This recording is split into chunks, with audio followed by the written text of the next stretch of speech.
Most people think fear is the enemy. It isn't. Fear is one of the oldest, most sophisticated survival systems in the human body. And once you understand how it actually operates, it stops running your life and starts working for you instead. In this video, we are breaking down every major type of fear response, the biological mechanic behind each one, and the specific move that neutralizes it before it hijacks your decisions and rewrites the direction of your day. Most people spend their entire lives trying to eliminate fear. That is the wrong target. The goal is not to feel less fear. It is to understand what each type of fear is actually communicating and to respond with precision rather than panic or avoidance.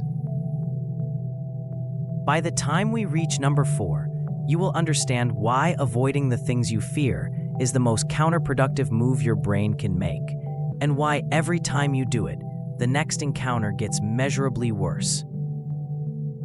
Stay with me until the end, because the final type of fear is the one most people misread as a reason to stop, when it is actually the clearest signal that they are on exactly the right path.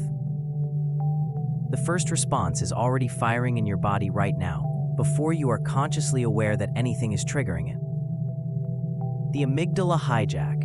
This fires before your conscious mind registers a threat is even present, a survival reflex running beneath awareness on a millisecond timescale, faster than any conscious thought.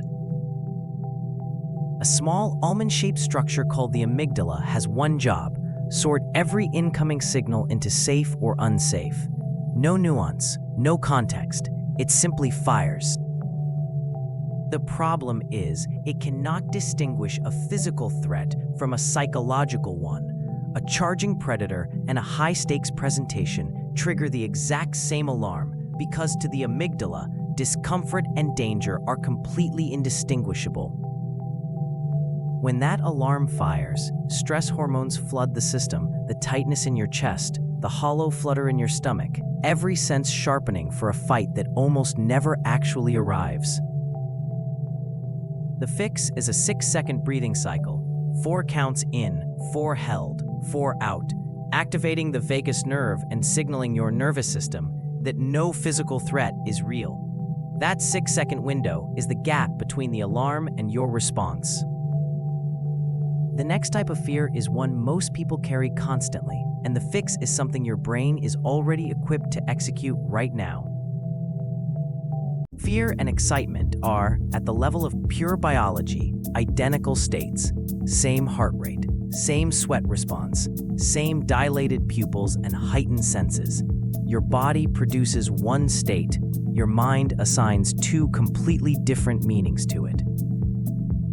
This is misattribution of arousal. The sensation itself is neutral. What determines whether it registers as fear or excitement is the cognitive label your mind places on it in the moment it occurs. Fear is a negative appraisal of that physiological energy, the interpretation that what is coming is a threat. Excitement is a positive appraisal, the interpretation that what is coming is an opportunity. Same body state, entirely different outcomes in performance and behavior. Research consistently shows that telling yourself "I am excited" before a high-stakes event produces better outcomes than trying to calm down, because suppressing the energy increases internal pressure, while relabeling it redirects that energy toward output. You are not changing the biological state, you are changing the direction it flows from withdrawal, where the brain contracts, toward approach, where it opens and engages. The energy is identical. The label determines everything.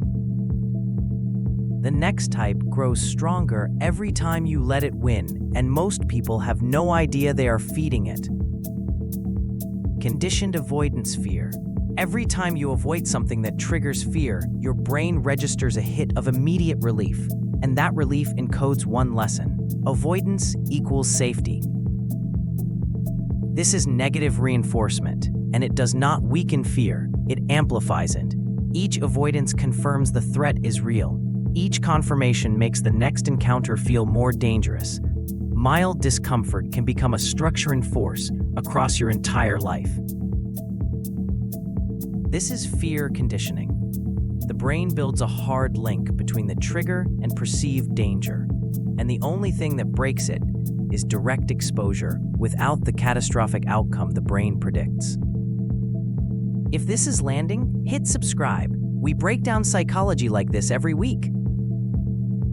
The fix is systematic desensitization, facing the feared thing in its smallest possible step. If public speaking terrifies you, do not give a speech. Ask one question in a meeting. That single move begins rewriting the fear pathway. Now we get to the fear that kept your ancestors alive and is quietly shrinking your social world today. Social rejection fear. For most of human history, being cast out of the group was not an inconvenience. It was a death sentence. You could not hunt alone. You could not protect yourself alone. To be excluded from the tribe was to be condemned to die. So the brain developed a social monitoring system exquisitely sensitive to any signal of exclusion. And neuroscience has shown it processes the pain of social rejection in the same neural region that processes physical injury. That is not a metaphor. It is a structural feature of the brain. Social pain and physical pain share circuitry, which is why rejection can feel genuinely devastating, even when it carries no real consequence for your survival. Today, the social world is billions of people. A single rejection is statistically irrelevant to your life. But your ancient brain has not received that update. It still processes a no from a stranger as a signal that your place in the group is at risk. The fix is deliberate, systematic exposure to rejection. Seek out small, low-stakes rejections consistently. Ask for a discount you will not receive. Make a request you expect to be declined. Each time the feared outcome arrives and nothing catastrophic follows, you build new evidence that overrides the old alarm. The next fear is the reason capable people stay in situations they know are wrong, sometimes for years longer than anyone around them can understand. Uncertainty aversion. Evolutionarily, the unknown was not neutral. It was the place where things killed you. So the brain built a powerful bias toward predictability, toward staying in familiar situations, even when they clearly no longer serve you.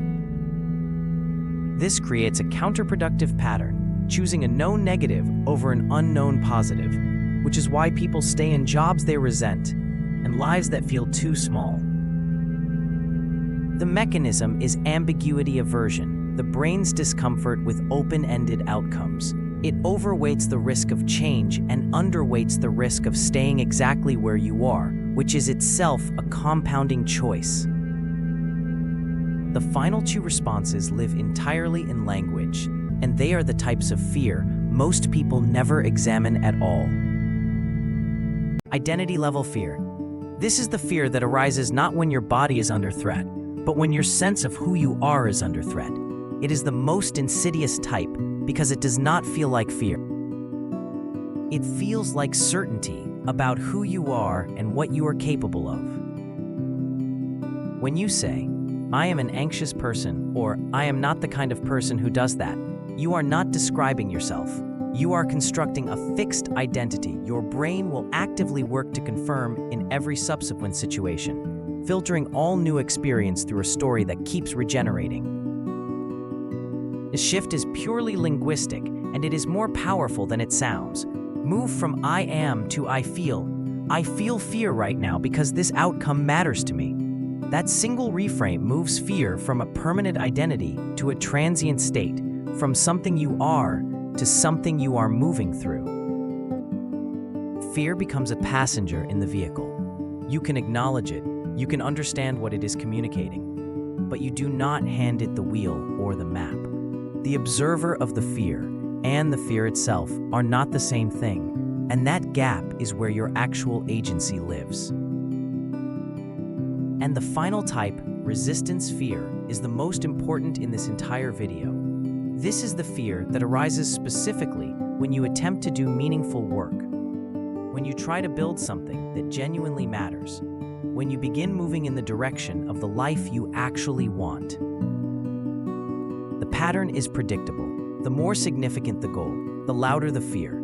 The brain is working to protect your current identity from the disruption of genuine transformation, treating your own evolution as a danger to defend against.